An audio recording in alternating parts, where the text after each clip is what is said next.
being Dololi is not always good, but it can take you places. A couple of years ago, I convinced my friend that we should buy a hotel.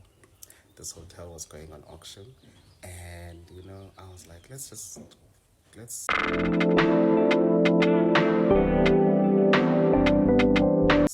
put our homes. Let's between the both of us, sure we can raise R1 million if we refinance our homes. Now, at the time, we were staying at our parents. We were staying with our parents, and they had no idea we've made that decision. Tinakuba, we are going to refinance our home.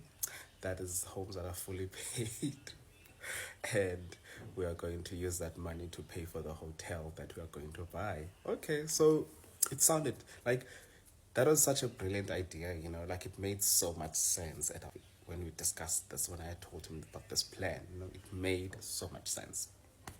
Like, we paid the 10,000 rand deposit for the auction. We went to to bid for this property, for this hotel. Now, so we had agreed that, okay, we've got like a limit of R1 million. We can't exceed 1 million because that's the values of our homes. So we're like, okay, at most we can try to push it to 1.5 million if we like refinance both our homes and then get that money to pay, but not anything more than 1 million. So the day of the auction comes, we pay the deposit, and there are a few people that were there who were interested in buying the property. Okay, so the bidding starts. It started at 400,000. Then we went up.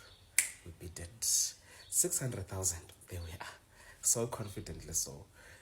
800,000. There we are. 850.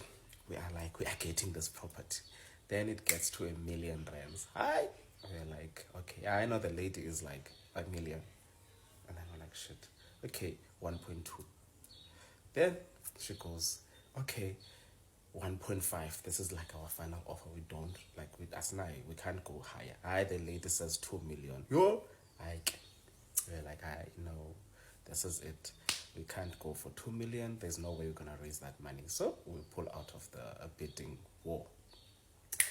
Then they congratulate her. She gets the property signed. Everything is done.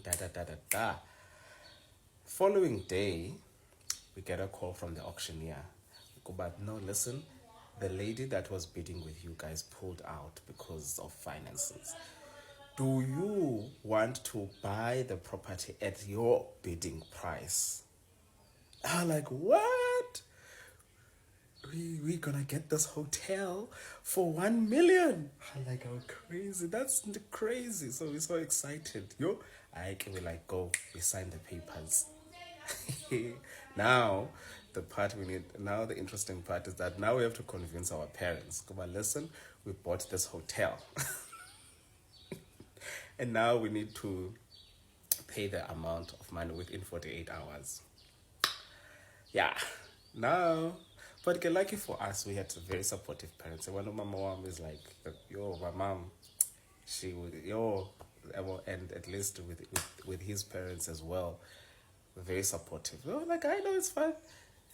They go to the bank, get the monies. We are ready to get in. At that time, whilst they're busy getting the monies, we then went to get the keys. We went to fetch the keys for the hotel. We go there, we meet the staff. We tell them, now listen, things are about to change. We have this vision. We are so excited. We then so we're excited. We start doing inventory. We start looking at what is it here. And the plan was, if we fail to run this business, we can always just sell it. Maybe get 4 or 5 million rands because it's not a distressed sale now. We've got time. If it doesn't work, we'll just pay off the amount, pay the monies to our parents that they settle the bonds, and then now we get R1 million each, and we're still good. We can still continue and go into property investing. We busy the following day. We at the hotel, helping prepare breakfast. Yay! It's busy. New owners. We are there. We are within. And then when we are supposed to make the payment and start and get the paperwork ready, Then the auctioneer says no, the owner doesn't want to, they want to pull out because they feel like you guys are getting a steal. You can't be getting this huge hotel for R1 million. So they want to pull out, and they will, like, I was like, oh, come on. Like, we were so close to getting the hotel. But looking back now, I am grateful that we did not get the hotel, because it was just a month before the country shut down. So we could have found ourselves in huge trouble, where we had to pay our homes and our businesses could not operate because the country was shut. So none of us would have been able to pay back the debts anyway. So it could have ended badly, but it could have also ended positively if it was not for COVID and if the owner did not pull out of the deal. But being Delulu was definitely the solution. You know, your story reminded me of another story close to my heart. To date, I still don't know how my mom managed to convince me and my brother to participate in all of this. So my mom has this Indian friend. This guy buys properties from the auction and then he resells them back to the market, or he rents them out in that specific area. One time, he needed to sell one of his properties in Shoshanguve. I don't know if I said Shoshanguve right, if I pronounce it right, but that place. This property was valued at about 850,000. It's a 2-bedroom, 1 bath, a kitchen, a dining area, double garage. There's a double garage, and then 3 bedrooms outside. So he got it for like 400,000 to a 450 from the auction. So this Indian guy needed money for his daughter to go study internationally, like abroad. So he needed like 200,000. So that was how much he was willing to sell this property for. So my mom was like, okay, let me buy this property from you. Don't advertise it. I'm going to buy it from you. My mom convinced me and my brother to take a loan, each of us, of 50,000. And then she will contribute another 100,000. That is how me, my brother, my mother came to owning this property in Shoshanguve. Though my mom is the one that manages it because she loves it very much. So she uses it for rental purposes. She rents out those 3 bedrooms at the back and the main house, this one.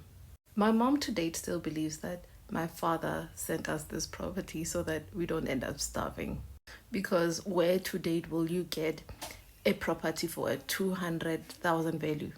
And I believe it's through renting out this property that I realize on a fundamental level that I don't like rental, but there's another story for another day. So this is a continuation of how we bought this house for 200,000 in Shoshanguve. And I'm so sorry for the pronunciation. People usually say that I get it wrong. Now, the Indian guy who bought this house from the auction for 450,000 had it for almost 5 years, while the former owner of this house refused to vacate out of it. So by the time he wanted to get rid of it and use the money as a departing gift for his child who was going to study internationally, he was now selling it for 200,000, and that's how we got it. So he now approaches the former owner and tells him, I will give you 80,000 to vacate on your own, or I will use force and pay people to vacate you out and you get nothing. So he rejected the offer. Me and my brother came in and were like, we'll add another 10,000, because his reason was like, we don't know where we're gonna go. And mainly I was feeling bad because he has kids. I'm mostly lenient when it comes to fathers providing for their families. He rejected the offer. He chased us out. He doesn't want to see us, like he was raising hell. And I didn't blame him, like this is his home. That he worked so hard and now he lost to the bank. And now we are here, and then we bought this house for peanuts. By the time they vacated him out of the property, it was such a sad story to watch, because now the whole neighborhood is watching him. And this Indian guy said something to me I will never really forget. He had no remorse on his face. And he was like, we did the best that we could. After that, there was nothing else we can do. Because he saw that I was not okay. I was not feeling well after seeing his kids and him being kicked out. I remember also telling my mom that we need to do like a spiritual cleansing for this home, because I don't really want to participate in anything to do with auctioned homes. ever again. Like, I don't want anything like this ever again. If I'm gonna buy a property through auction, it has to be something else than to do with someone's home. I was mainly feeling bad for the kids, that the kids are gonna be homeless. However, he had 5 years and he didn't even pay rent for 5 years. On top of that, they offered him 80,000, that Indian guy. And then we came and added 10,000. He was unnecessarily becoming difficult, angry towards the wrong people who are trying to help him. He could have easily taken the 90,000, rebuilt his life. Now he used that 80,000 to get the police, the court, and everything else in total. So that money he promised him was the money that was supposed to go to those things. That's how much it costs, because there are external costs. So I cannot let him in because I'm not the only owner of that property. So that property is used for rentals. Now I don't know where he is. I don't know what happened to his life. I can only hope that he's okay, or the kids are okay. Is that so? Ntatola babu ama ofara chelete. Ahana chelete el. Ebe ra vitsa maphodisa hore a tswe ka mo ntlong ele. A ntsha ke di-sheriff ka mo ntlong ele. A re sokodisa for mengwaga le mengwaga. Wa mo gopola ntatola go ka yena kankane ka re montshitse kankane kwa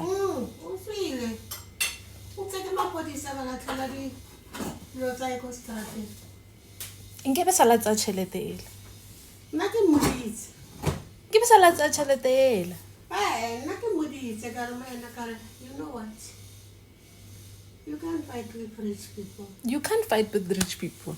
Because this man is going to fight you until the end. What are we saying?